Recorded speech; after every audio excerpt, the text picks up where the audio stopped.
किसान था। उसने अपनी जमीन पर महाजन से रुपए उधार लिए थे, पर फसल बर्बाद होने के कारण वह रुपए वापस नहीं दे पा रहा था। कर्ज चुकाने के लिए उसने अपने बैल तक बेच दिए थे। भैया, मैंने अपने बैलों को बच्चों की तरह रखा है, इनका अच्छे से ध्यान रखना।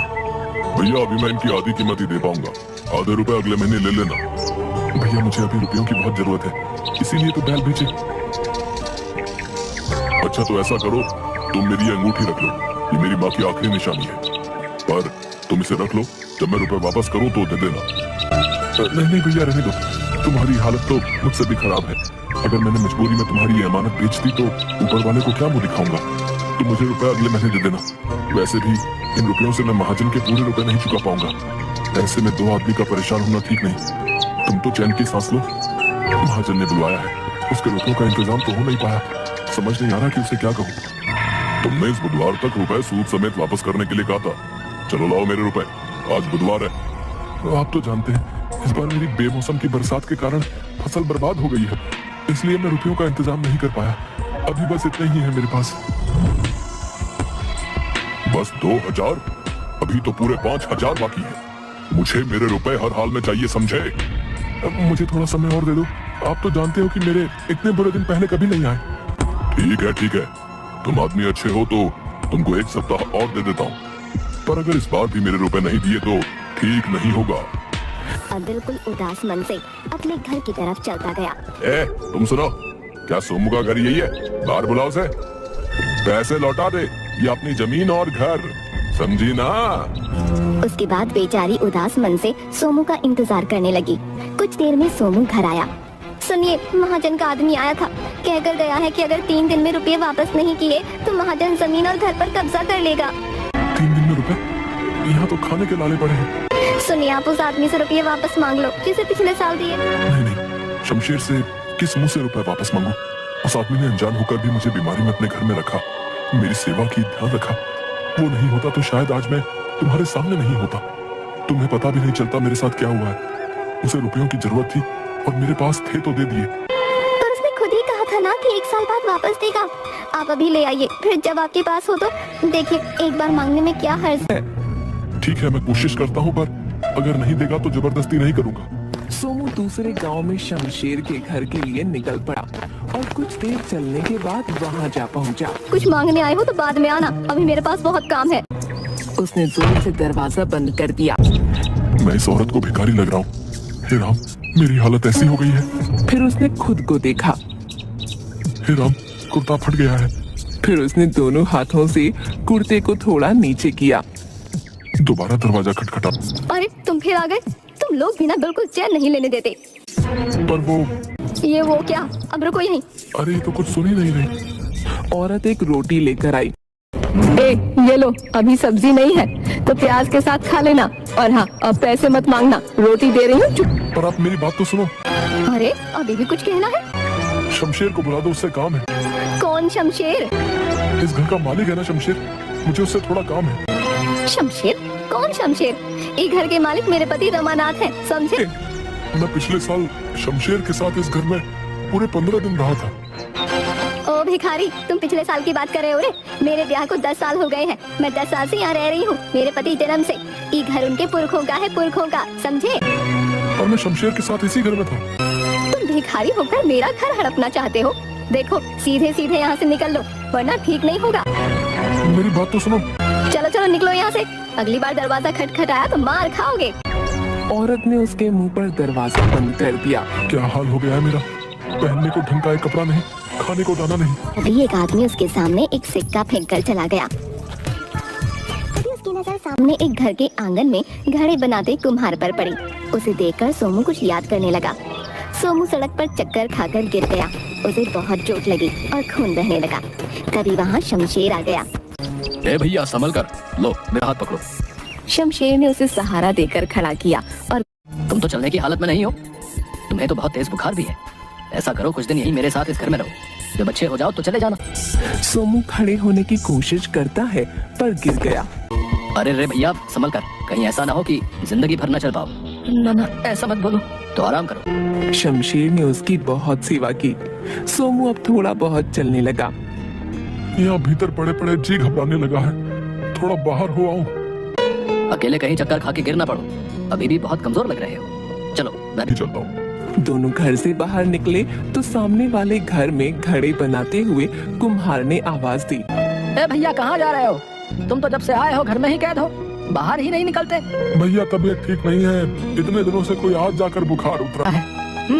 एकदम मुरझाए लग रहे हो। तभी मैं सोचूं पड़ोस में नया आदमी आया और कोई बातचीत नहीं। ए देखो, तुमको तो ढंग से धोती तक बांधनी नहीं आती है। ठीक तो है? नहीं, ठीक नहीं है। तुमको चलने में दिक्कत हो रही होगी। मैं बताता हूँ ठीक कैसे होगी। कुम्हार ने सोमू की धोती को थोड़ा पीछे से खींचा। अब ठीक लग रही है। हाँ, अब सही है। सोमू कुम्हार के पास गया। भैया जरा सुनो तो। ए तुम अंदर मत आओ, वहीं रहो। पता चले कुछ तोड़ फोड़ दिया तो बिना बात के नुकसान हो जाएगा। वहीं से बोलो क्या चाहिए। तुमसे कुछ पूछना है। अच्छा मैं आता हूँ। बोलो क्या बात है। भैया मुझ कहीं तो कौन हो तुम? मैं पिछले साल वो सामने वाले घर में तुमने मुझको धोती बांधनी सिखाई थी। सोमू, तुम ये का हाल बना रखा भैया? फिर से कहीं चक्कर खा के गिर गया क्या? सोमू ने मुंह लटका लिया। शाम होने को आई है, चलो अंदर आओ, पहले नहा धोकर कुछ खा पी लो, फिर बात करेंगे। रात को सोमू और कुम्हार खाना खाते हुए। भैया मैं सुबह से इस गांव में शमशेर को ढूंढ रहा हूँ, पर कोई आदमी सीधा जवाब नहीं दे रहा। कौन शमशेर? इस गांव में कोई शमशेर नाम का आदमी मैं भी नहीं जानता। क्या गजब करते हो भैया। उस दिन जब तुमने मुझको धोती बांधनी सिखाई और वो मेरे साथ खड़ा था। अरे नहीं, ऐसा कैसे हो सकता है? मुझे अच्छे से याद है तुम अकेले थे। तभी मैं सोच रहा था कि अकेला आदमी घर के बाहर ही नहीं निकलता। भैया याद करो ना, शमशेर तुम्हारा पड़ोसी सामने वाले, उसने मेरी बहुत सेवा की थी। जाते समय मुझसे पूरे 5,000 रुपए उधार भी लिए थे। कहा था एक साल तुमको कोई भरम हुआ भैया? सामने वाले घर में तो रमानाथ और उसका परिवार पिछले साल गंगा जी गए थे, तो मुझे लगा तुमको घर की रखवाली के लिए बुलाया है। मैंने जब भी तुम्हें देखा। मुझे इस गांव के बारे में कुछ नहीं पता भैया। मुझे तो यहाँ सबसे 25-26 साल का लंबा चौड़ा लड़का, काला, लंबी लंबी मूछें, आगे एक दांत, आगे का दांत टूटा हुआ। ऐसा हो देखो भैया, ऐसा एक आदमी दुनिया का एक शमशेर था, पर वो 3 साल पहले अचानक गायब हो गया था। धरती निकल गई, आसमान 3 साल पहले गायब हो गया? अरे नहीं भैया, मैं तो भैया लगता है शमशेर के नाम से किसी ने ठगी की है। मैंने तो यहाँ तक सुना है कि वो गलत काम, 2 नंबर का धंधा, और उसी के किसी दुश्मन ने, समझ रहे ना? मैं कहता हूँ तुम उसके चक्कर में मत पड़ो, सुबह को अपने गाँव निकल जाओ। भैया तुम्हारा बहुत एहसान, मेरे तो कपड़े भी फट गए थे। कोई बात नहीं भैया, बस अपना ध्यान रखना है। तो वह एक पेड़ के नीचे बैठकर रोटी खाने लगा। खाते खाते अचानक हिचकी आने लगी। उसने सामने की तरफ देखा। सामने पेड़ के पीछे से कोई झांक रहा था। ये कौन है? अरे ये तो शमशेर रुपये, मेरे रुपए वापस कर। शमशेर भाग गया। एक बार हाथ तो लग, अब आया ऊँट हाथ में। वह रुपये सबको पागल बनाता है। उसने इधर उधर देखा, शमशेर कहीं नहीं कहाँ गायब हो गया? अरे अभी तो दरवाजे से टकराया।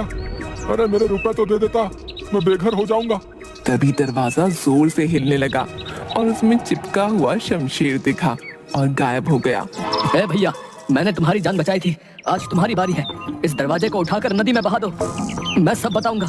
पहले ये दरवाजे को पानी में बहाओ, वरना मैं मर जाऊंगा। अगर शमशेर उस समय मेरा ध्यान नहीं रखता तो मैं पिछले साल ही मर गया होता।